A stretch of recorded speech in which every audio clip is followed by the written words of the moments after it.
Uh, Here we are again, America. Deer Hunter DVM coming back at you again. It is November the 19th. I'm gonna take that off. I'm hot. November the 19th, and had a good afternoon set. I went in about, I don't know, noon or about there, and had a good, overall, an excellent hunt. Deer were up on their feet. They were up on their feet all afternoon, out feeding the corn stalks, and I saw 10 different bucks, all of which were kind of junkers, except for one up-and-comer 3 that we know really well called Chalky Milk.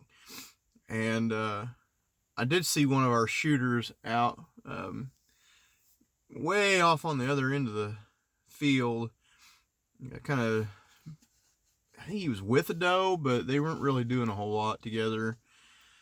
But overall, lots of deer activity this afternoon.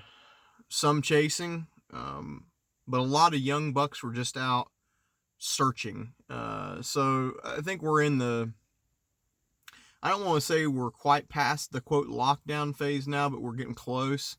And we're into this phase of the rut that a lot of people call pickup breeding, where they're just out cruising, trying to find the next available doe and picking them up at random. So I saw a lot of that this afternoon, all hours of the afternoon, in fact. There wasn't an hour that went by on the clock that I didn't have a deer in sight. So all in all, it was a good hunt. This morning was kind of a dud, but this afternoon was excellent. That's about it. It's a pain entry and exit on this place. It's about 1.25 mile hike, and it doesn't sound like a lot to a public land guy, or maybe somebody that hunts out west, but 1.25 miles in broken farm country like we've got that's a long hike for us. So you got to just take your time and go slow. The reason why it's 1.25 miles is you have to sneak through a flooded out creek basin to get to where you need to go, and it's just difficult. You go around the other side to the south, and every deer on the farm knows there's a vehicle on the access lane. It's just not covert. And eventually they get to pattern you. With this entry and exit, we've been using this entry and exit method on this piece for probably 3 years. And it's definitely changed the number of sightings of deer that we see during each hunt. And it's definitely proved to be way more covert, so it's always a plus. But I'm going to get back to the house. Overall, I give the weather today a 7. It was just kind of meh. Spit rain a little bit there around midday, but nothing major. Kind of overcast and cloudy and gloomy. Not the average deer day that you would think there'd be a lot up on their feet, but there sure was.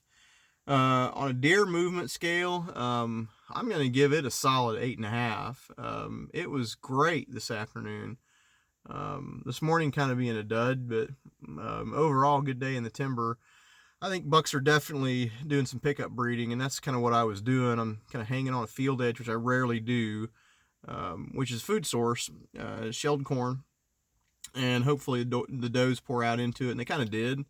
But I'm right adjacent to just a large swath of what I would consider prime doe bedding, and I was hunting on the downwind edge of it, hoping that a buck would just cruise that field edge and come in there and get cracked. But that did not happen. I did see some bucks doing that behavior, but the 2 bucks that I really would like to take on this piece were no-shows as per usual. So I left all my junk in the tree, everything except my bow and the camera. I left everything in there so I can cut weight on the way in.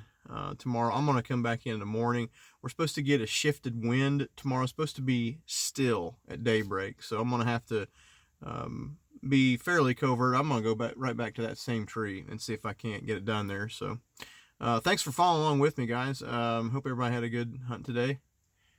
And another couple days we'll be in the depths of the Orange Army here. So with that, I'll catch you guys later. Have a good rest of the evening.